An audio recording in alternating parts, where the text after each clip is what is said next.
لیکن بعض اوقات آدمی کو خیال نہیں ہوتا کہ میں یہ کام جو کر رہا ہوں یہ کوئی جھوٹ ہے یا گناہ کا کام ہے، لیکن حقیقت میں وہ جھوٹ ہوتا ہے۔ وہ کیا ہے؟ آج کل جیسے کہ عام رواج بن گیا ہے جھوٹے سرٹیفکیٹ بنوانے کا، جھوٹے سرٹیفکیٹ بنوانے کا۔ ڈاکٹر سے کسی سرٹیفکیٹ لے لیا کہ بھئی یہ بیمار ہے، حالانکہ بیمار نہیں تھا۔ ایک مرتبہ میرے پاس ایک بڑے متدین آدمی بظاہر کہ بظاہر متبع سنت نظر آتے تھے، نمازوں کے پابند تھے، صف اول کے پابند تھے، وہ کسی ملک سے میرے پاس آئے ہوئے تھے ملنے کے لیے۔ تو ایسے ہی میں نے پوچھ لیا کہ بھئی کب تک قیام ہے آپ کا؟ تو کہنے لگے کہ پہلے تو میرا کم ارادہ تھا رہنے کا، لیکن میرے اعزاء اقربا وہ اصرار کر رہے ہیں کہ مزید قیام کروں، تو پھر میں نے اپنا سرٹیفکیٹ بھجوا دیا ہے چھٹی کے لیے، تو وہ امید ہے کہ چند دنوں کے بعد میں چھٹی مل جائے گی تو میں اور قیام کروں۔ تو میں نے پوچھا بھائی کیسے سرٹیفکیٹ؟ کہنے لگے کہ میڈیکل سرٹیفکیٹ۔ کس بات کا؟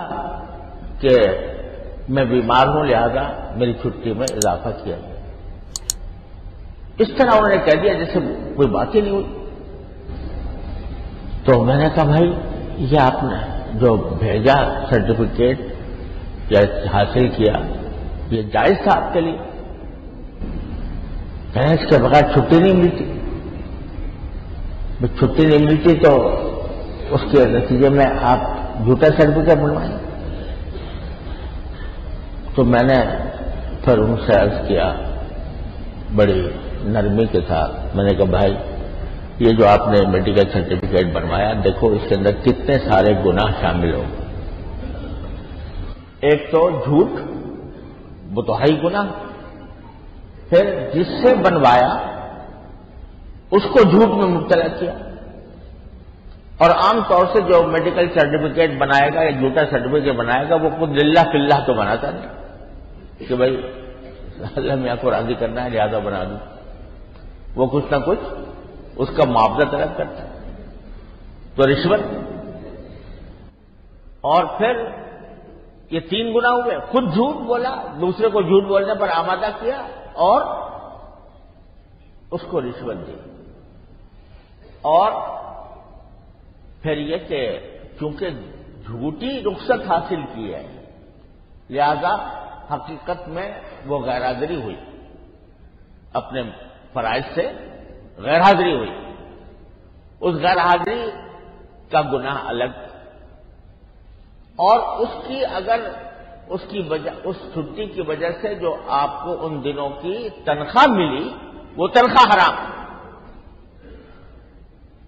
نتیجہ یہ کہ جو تنخواہ ملے گی اس میں اتنا حصہ جتنا کہ غیر حاضر رہے اس کا حرام ہوگا۔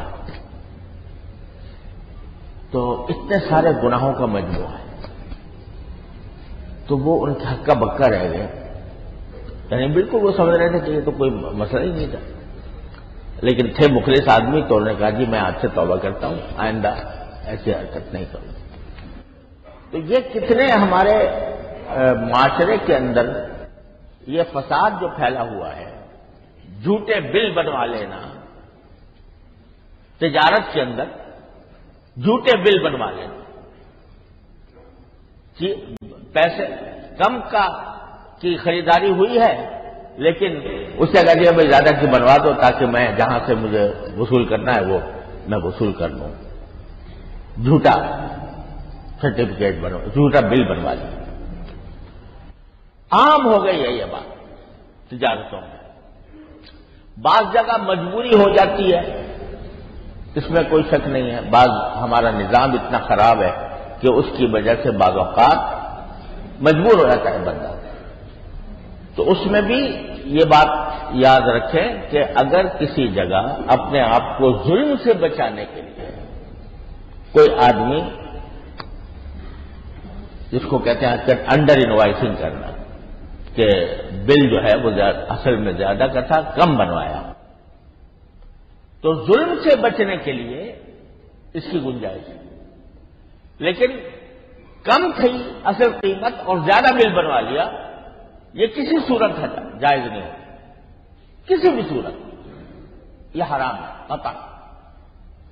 تو یہ عام ہو گئی ہے چیز، اور کوئی یہ نہیں سمجھتا کہ میں جھوٹ کام کر رہا ہوں، میں غلط کام کر رہا ہوں، گناہ کر رہا ہوں۔